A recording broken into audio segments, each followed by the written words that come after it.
സ്വാമിയെ ശരണമയ്യപ്പ. എല്ലാവർക്കും അനന്തപുരി മീഡിയയുടെ പുതിയൊരു വീഡിയോയിലേക്ക് സ്വാഗതം. ഇന്നത്തെ നമ്മുടെ വീഡിയോ ശബരിമല യാത്രയാണ്. ശബരിമല യാത്ര പോകാൻ വേണ്ടി നമ്മൾ തിരുവനന്തപുരം ജില്ലയിലെ അതിപുരാതനമായ ഏകദേശം 500 വർഷങ്ങൾക്ക് മുകളിൽ പഴക്കം എത്രയാണെന്ന് കൃത്യമായി നിർവചിക്കാൻ ഇതുവരെ കഴിഞ്ഞിട്ടില്ല. അതിപുരാതനമായ പാങ്കോട് ശ്രീ ധർമ്മശാസ്ത്ര ക്ഷേത്രത്തിലാണ് നമ്മൾ നമ്മുടെ ശബരിമല യാത്രയ്ക്കുള്ള ഇരുമുടിക്കെട്ട് നിറയ്ക്കുവാനും പാങ്കോട് ധർമ്മശാസ്താവിൻ്റെ അനുഗ്രഹം വാങ്ങിക്കൊണ്ടാണ് നമ്മൾ നമ്മുടെ ശബരിമല യാത്ര ആരംഭിക്കുന്നത്.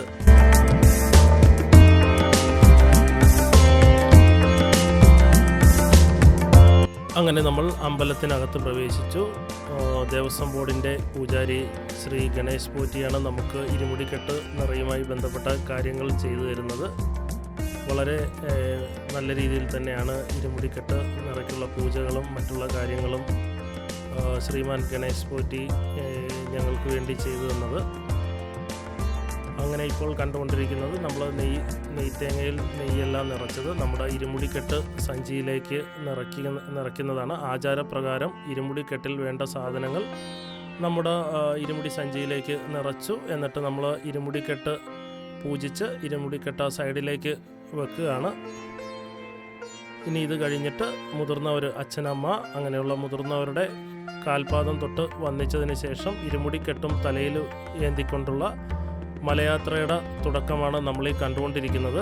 അപ്പോൾ എനിക്ക് ഇരുമുടി പിടിച്ചു തരുന്നത് എൻ്റെ അമ്മയാണ് ആ സൈഡിൽ നിൽക്കുന്നത്. ഇരുമുടിക്കെട്ട് തന്ന ഉടൻ തന്നെ പോറ്റിക്ക് ദക്ഷിണ കൊടുക്കുന്നു. അത് കഴിഞ്ഞിട്ട് വിഘ്നേശ്വരന് സകല വിഘ്നങ്ങളും മാറാൻ വേണ്ടി വിഘ്നേശ്വരന് നാളികേരമുടച്ച് അമ്പലത്തിൻ്റെ പുറത്തേക്കിറങ്ങി നമ്മൾ നേരെ വണ്ടിയുടെ അടുത്തേക്ക് വരുന്നു. വണ്ടിയുടെ പൂജകൾ കഴിയുന്നു. നമ്മുടെ യാത്ര തുടരുന്നു.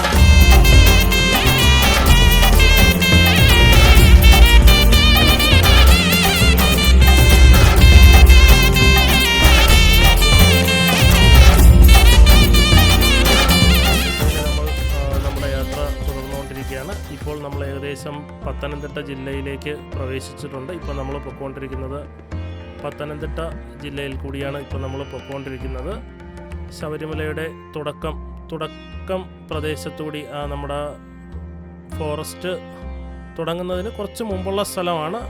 ഫോറസ്റ്റ് പോലെ ഫീൽ ചെയ്യുന്നുണ്ടെങ്കിലും ഇത് കഴിഞ്ഞിട്ട് കുറച്ച് ജനവാസ മേഖലകൾ വരും. അത് നമ്മൾ ഇനി നേരെ നമ്മൾ ലാഹയിലേക്കാണ് പോകുന്നത്. ഈ കാണുന്നത് ആ ലാഹയുടെ സൈഡിലുള്ള മലനിരകളും അവിടുത്തെ ഭംഗിയാണ് നമ്മൾ കണ്ടുകൊണ്ടിരിക്കുന്നത്. ഇപ്പോൾ ഏകദേശം ഒരു 2-2:30 സമയമായിട്ടുണ്ട് ഇപ്പോൾ. അപ്പോൾ നമ്മൾ ഉടൻ തന്നെ അടുത്ത് കാണുന്ന ഒരു ഹോട്ടലിൽ നിർത്തി ഭക്ഷണം കഴിക്കണം. ഭക്ഷണം കഴിച്ചിട്ടായിരിക്കും, ലാഹയിൽ നിർത്തിയാണ് ഞങ്ങൾ ഭക്ഷണം കഴിക്കുന്നത്. ഈ ലാഹയിൽ നിന്ന് ഭക്ഷണം കഴിച്ചതിന് ശേഷമാണ് നമ്മുടെ തുടർന്നുള്ള യാത്ര. സ്വാമി ശരണം. നമ്മൾ ശബരിമല യാത്രയിൽ നമ്മളിപ്പോൾ എത്തി നിൽക്കുന്നത് ലാഹയിലാണ്. ഇവിടെ നിന്നാണ് ലാഹ തുടങ്ങുന്നത്. അപ്പം ഞാനും നമ്മുടെ കന്നിസ്വാമിയുടെ പേരെന്താണ്? സഞ്ജയാണ് ഈ വർഷം നമ്മുടെ കൂടെ ഉള്ള കന്നിസ്വാമി. കൂടെ സഞ്ജയുടെ ചേട്ടനുണ്ട്. സഞ്ജയുടെ ചേട്ടൻ്റെ പേര് അബിൻ. അപ്പോൾ ഇവരുടെ രണ്ടുപേരുടെയും കൂടെ നിൽക്കുന്ന ഇവരുടെ രണ്ടുപേരുടെയും അച്ഛനാണ്. അച്ഛൻ്റെ പേരെന്താണ്? സജികുമാർ. അപ്പോൾ ഇനി വരുന്ന ആളുകളിൽ ഭഗവാന്റെ അനുഗ്രഹം കൊണ്ട് നമ്മൾ സ്ഥിരമായിട്ട് എല്ലാ വർഷവും പോകാൻ സാധിക്കട്ടെ എന്ന് പ്രാർത്ഥിക്കുന്നു. അപ്പോൾ ഈ കാണുന്നത് നമ്മുടെ ലാഹ ആ ഒരു എസ്റ്റേറ്റും ആ ഒരു വളവുകളും തിരിവുകളും ചരിവുകളും തുടങ്ങിയ പ്രദേശം ഇവിടെ തുടങ്ങുകയാണ്. ഇവിടെ നിന്ന് നമ്മൾ മുകളിലേക്കാണ്. ഇനി നമ്മൾ നേരെ പമ്പയിലേക്കാണ് പോകുന്നത്. പമ്പയിൽ നിന്ന് നേരെ സന്നിധാനം. കേരളത്തിലെ പത്തനംതിട്ട ജില്ലയിൽ റാന്നി താലൂക്കിൽ പശ്ചിമഘട്ടത്തിൻ്റെ ഭാഗമായ പെരിയാർ കടുവ സംരക്ഷിത പ്രദേശത്ത് സ്ഥിതി ചെയ്യുന്ന പ്രധാനപ്പെട്ട തീർത്ഥാടന കേന്ദ്രമാണ് ശബരിമല ശ്രീ അയ്യപ്പ ക്ഷേത്രം. മണ്ഡലകാലത്ത് ഏറ്റവും ഭക്തജനങ്ങൾ എത്തുന്ന അമ്പലമാണ് ശബരിമല ശ്രീ ധർമ്മശാസ്ത്ര ക്ഷേത്രം. സാധാരണ 3 കോടി മുതൽ 5 കോടി വരെ ഭക്തജനങ്ങളാണ് ഓരോ വർഷവും ശബരിമല സന്ദർശിക്കുന്നത്. ഹരിഹരപുത്രനായ ശിവൻ, വിഷ്ണു എന്നിവരുടെ മകനായ അയ്യപ്പനാണ് ഇവിടുത്തെ പ്രതിഷ്ഠ. കൂടാതെ അടുത്ത് പ്രത്യേകം ക്ഷേത്രത്തിൽ മാളികപ്പുറത്തമ്മ എന്നു പേരുള്ള ശക്തി സ്വരൂപിണിയായ ഒരു ഭഗവതി സങ്കല്പവും തുല്യ പ്രാധാന്യത്തിൽ കുടികൊള്ളുന്നു. അങ്ങനെ നമ്മൾ പമ്പയിലെത്തിയിട്ടുണ്ട്. പമ്പയിലെത്തിയിട്ട് നേരെ പമ്പ നദിക്കരയിലേക്ക് പോവുകയാണ്. കേരളത്തിലെ 3ാമത്തെ നീളം കൂടിയ നദിയാണ് പമ്പാ നദി. ശബരിമലയിലെ അയ്യപ്പ ക്ഷേത്രത്തിൻ്റെ സാന്നിധ്യം മൂലം പുണ്യ നദിയായി അറിയപ്പെടുന്ന പമ്പാ നദിയെ ദക്ഷിണ ഭഗീരഥി എന്നും വിളിക്കുന്നു. സ്വാമി ശരണം. അങ്ങനെ പമ്പയിലെത്തി. പമ്പയിൽ നിന്നും സ്നാനം കഴിഞ്ഞ് നേരെ മല ചവിട്ടാനുള്ള തയ്യാറെടുപ്പിലാണ്. പമ്പ നദിക്കരയിൽ നിന്നും നേരെ മുകളിലേക്ക് പമ്പയിൽ ഗണപതി ഭഗവാന്റെ മുമ്പിൽ പോയി ഗണപതി ഭഗവാനെ തൊഴുതതിന് ശേഷം നേരെ സന്നിധാനത്തേക്ക് പോവുകയാണ്. എൻ്റെ കൂടെ ചെറിയ സ്വാമി, വലിയ സ്വാമി, സജിസ്വാമി ഉണ്ട്.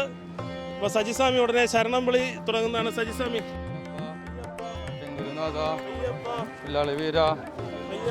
വീരമണികണ്ഠ സ്വാമിമാരെ, അയ്യപ്പന്മാരെ, എവിടെ പോണ്, എവിടെ പോണ്, സ്വാമിയെ കണ്ട, സ്വാമിയപ്പ, സ്വാമിയെ ശരണമയ്യപ്പ. ഓം ശ്രീ ഗണപതയെ നമഃ. നമ്മളങ്ങനെ പമ്പ ഗണപതി ക്ഷേത്രത്തിലേക്ക് കയറുന്ന സ്റ്റെപ്പ് കയറിക്കൊണ്ടിരിക്കുകയാണ്. അതിപ്രസിദ്ധമായ ഒരു ക്ഷേത്രമാണ് പമ്പ ഗണപതി ക്ഷേത്രം.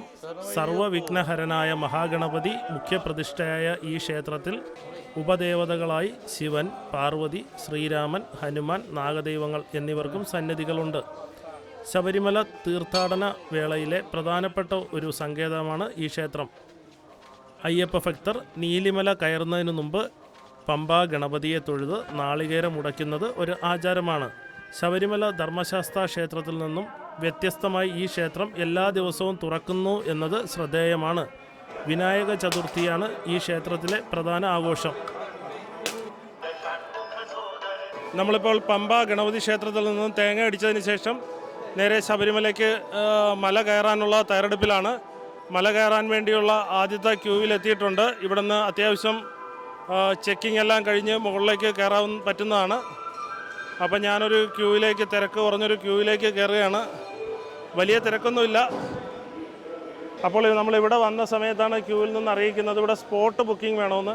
അങ്ങനെ സ്പോട്ട് ബുക്കിങ്ങിൻ്റെ ഓഫീസ് അടുത്ത് തന്നെ ഉണ്ട്. അപ്പോൾ നമ്മൾ നേരെ അങ്ങോട്ട് പോയി സ്പോട്ട് ബുക്ക് ചെയ്യാൻ പോവുകയാണ്. ഇനി അവിടുത്തെ ഫോർമാലിറ്റീസ് എന്താണെന്ന് അറിയത്തില്ല. സ്വാമിയെ ശരണമയ്യപ്പ. ശബരിമല യാത്രയുടെ വീഡിയോ 2 ഭാഗങ്ങളായിട്ടാണ് ചിത്രീകരിച്ചിരിക്കുന്നത്. ഇപ്പോൾ നമ്മൾ കണ്ടുകൊണ്ടിരുന്നത് അതിൻ്റെ 1ാം ഭാഗമാണ്. അപ്പോൾ എല്ലാവരും തന്നെ 2ാം ഭാഗം വീഡിയോയ്ക്കായി കാത്തിരിക്കുക. അതുപോലെ തന്നെ നമ്മുടെ ചാനൽ സബ്സ്ക്രൈബ് ചെയ്യുക. സ്വാമി ശരണം.